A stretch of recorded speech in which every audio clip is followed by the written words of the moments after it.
गो अध्याभिषेक सहित गोः విగ్రహాన్ని నిర్వర్తించుకోండి. ఈ నీళ్ళ పంచామృతం అంతా దీంట్లో వేయండి. ఈ విగ్రహం పంచామృతం అన్నది పంచామృతం వేయండి వేయండి. ఎవరైనా ఒకరు పట్టుకోండి. వేసేసాను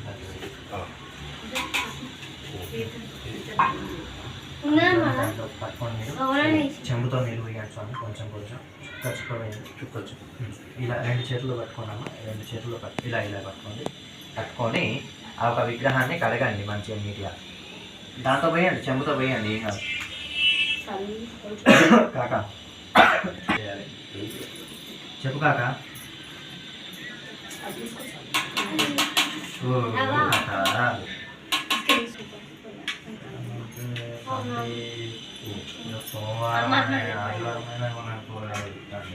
సరే ఒక ఆయన ఉన్నాడు, మరి ఆయన ఉన్నాడో లేదో ఫోన్ చేస్తా. ఉన్నాడంటే సిపిఎల్ దగ్గర ఉన్నాడు.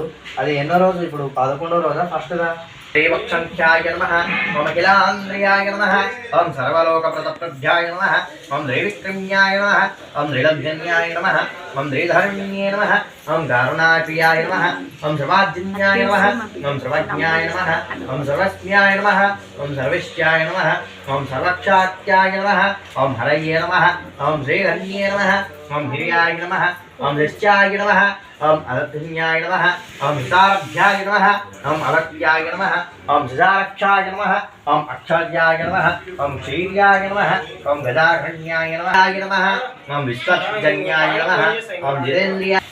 ఇప్పుడు ఇక్కడ నుంచి స్వామివారి 5 కథ ఉంటుంది. కథకు ఒక కొబ్బరికాయ కొట్టాలి. ఫస్ట్ కథకు హారతిద్దాం, లాస్ట్ కథకు హారతిద్దాం. ఎందుకంటే మీకు లేట్ అయిపోతుంది.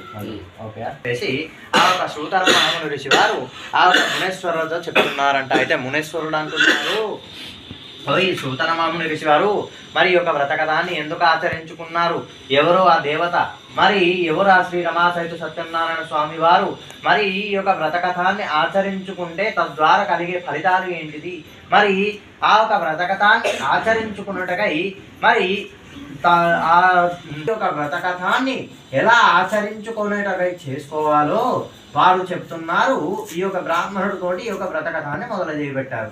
అయితే ఆ బ్రాహ్మణుడితో చెప్తున్నారంట, ఈ యొక్క వ్రతకథాన్ని చేసుకోవాలంటే బంధుమిత్రులు పిలుచుకోవాలి, మండపాన్ని తెచ్చుకోవాలి, మండపం అలంకరణార్థం చేసుకోవాలి, బ్రాహ్మణుడు అయినప్పటికీ కూడా ఇంకొక బ్రాహ్మణుడిని పిలుచుకోవాలి అని చెప్పేసి చెప్తున్నారు.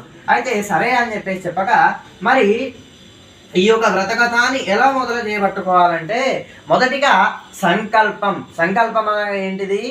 ఆచమనం నుంచి మొదలుకొని ధూపారాధన, దీపారాధన, గణపతి పూజ, నవగ్రహాల పూజ, కలశారాధన, శుద్ధోదిగా. అంటే కలశాన్ని మనం 2 రకాలుగా కలశారాధన చేసాం. ఏ రకంగా? ఒకటి శుద్ధ కలశం, రెండవది విష్ణు కలశం. అంటే ఈ యొక్క 2 రకాలుగా మనం బ్రాహ్మణుడు వారి యొక్క ధర్మపత్ని అయిన భార్యతో చెబుతున్నాడు, ఓయ్ ధర్మపత్ని భార్య, మరి మనకి స్థిర నివాసం లేదు కదా. స్థిర నివాసం కలగాలంటే మనకి ఏదైనా ధనం కానీ, ధాన్యం కానీ, పుత్రం కానీ, పవిత్రకం కానీ, గృహం కానీ ఏదైనా కూడా కలగాలంటే మనము ఫలానా శ్రీ రమాసహిత సత్యనారాయణ స్వామి వారి యొక్క వ్రతకథాన్ని ఆచరించుకుంటే తద్వారా మనకి కలుగుతుంది అంట అని చెప్పేసి వారు అలా చెప్పగా వారి యొక్క ధర్మపత్నితో, వారి ధర్మపత్ని అంటున్నారు, సరే సోము అని చెప్పేసి ఈ యొక్క వ్రతకథాన్ని ఆచరించుకున్నట్టుగా మొదలు పెట్టుకున్నారు. అలా వారు ఆ ఒక స్వామి వారిని మొక్కుకోగా ఆ రోజు సాయంత్రం వేళ అయిపోగా ఆ రోజు వేపుకు జామునే వారి యొక్క వ్యాపార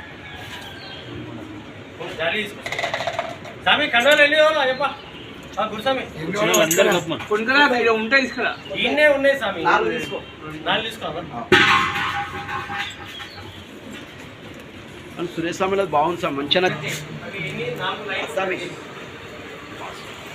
ఒకటి అవుతుంది.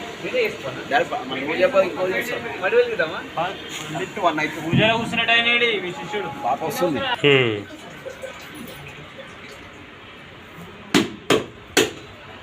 అవి కప్స్ ఇచ్చినాయి కదా, టీ కప్పులు.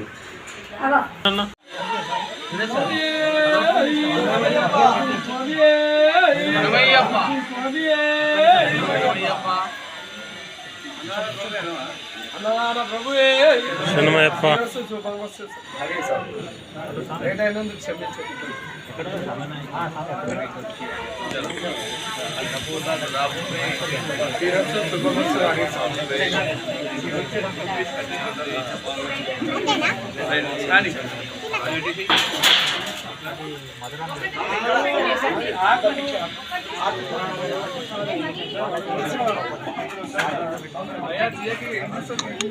మీకు మీకు తీయలే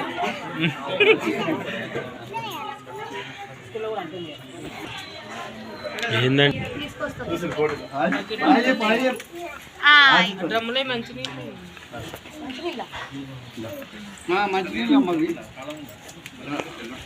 అజయ్ తెచ్చి తెచ్చి కూర్చున్నాను.